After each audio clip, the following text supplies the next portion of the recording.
The National Defense Authorization Act is one of the most important pieces of legislation Congress considers each and every year. That's why the new majority has made it one of our top priorities.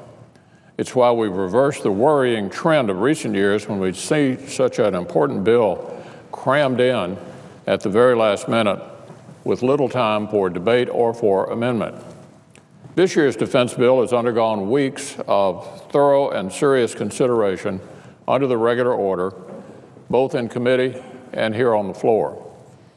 This year's defense bill has been open to a vigorous and bipartisan amendment process, with amendments from both sides having been adopted already.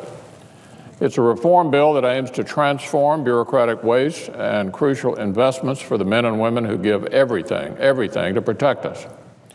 It contains important quality of life programs for these service members and for their families. It holds the promise of compassion for wounded warriors, and it extends a hand of understanding to heroes who struggle with mental health challenges. It also authorizes the pay raises our troops have surely earned. It's a bill that contains input from both sides. It's a bill that reflects priorities from both sides. That's why it sailed out of committee with a huge bipartisan support, 22-4. That's why the House of Representatives passed a similar version with support from both parties. That's why you'd think it would be headed toward strong bipartisan passage here in the Senate as well. But some Democratic leaders now want to hold pay raises and important medical programs for our troops hostage as leverage for unrelated partisan gains. It's part of the filibuster summer they promised us. Democratic leaders have been quite open in detailing their strategy, which basically boils down to this: deny our troops the benefits they've earned and even shut down the government if they can't extract more taxpayer dollars for bureaucracies like the IRS.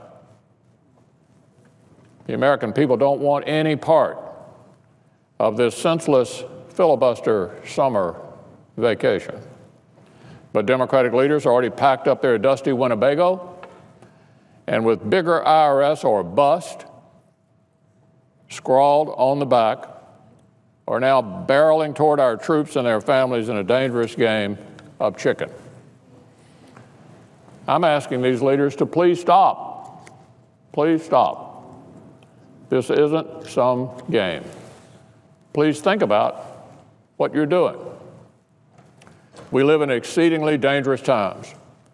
We're faced with the most diverse and complex array of crises in the post-war era, and that's Henry Kissinger saying that. Nearly every week seems to bring another new example of ISIL's brutality. This is certainly not a moment to use our military as a leverage in order to secure a few more bucks for bloated bureaucracies like the IRS. All of this must make some of our Democratic colleagues uneasy. Some of them must be cringing at this strategy.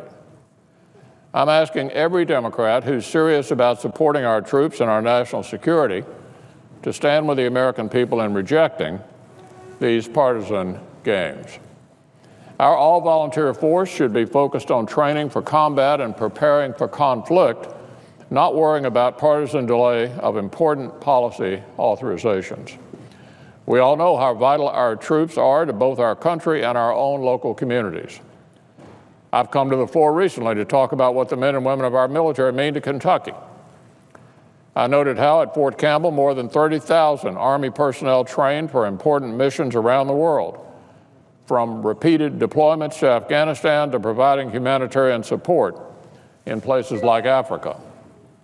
I noted how the base enriches the surrounding region with an economic impact of $5 billion each year.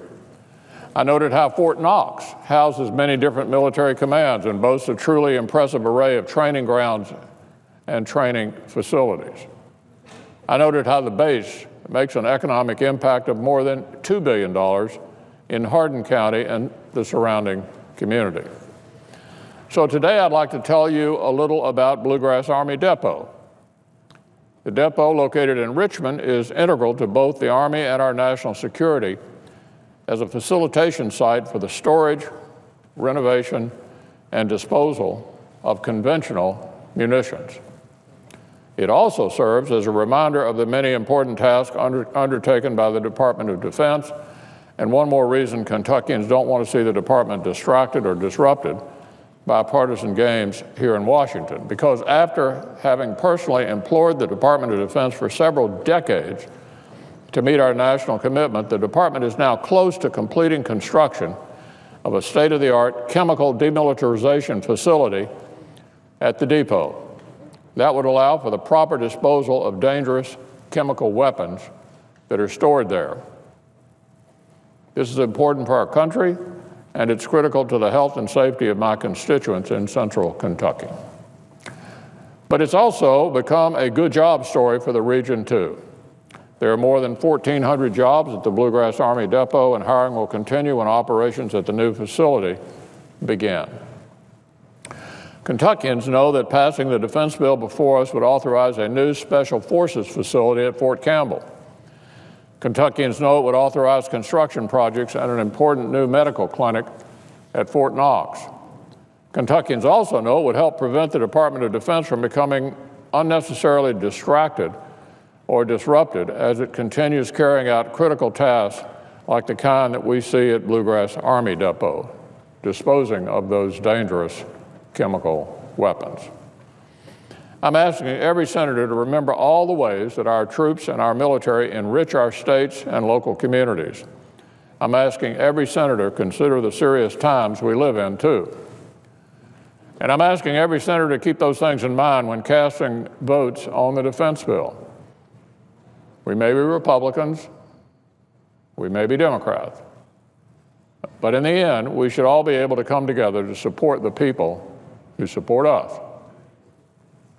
Let's stand together in rejecting partisan games in favor of a bipartisan bill that contains good ideas from both parties and gives President Obama the exact funding level he asked for.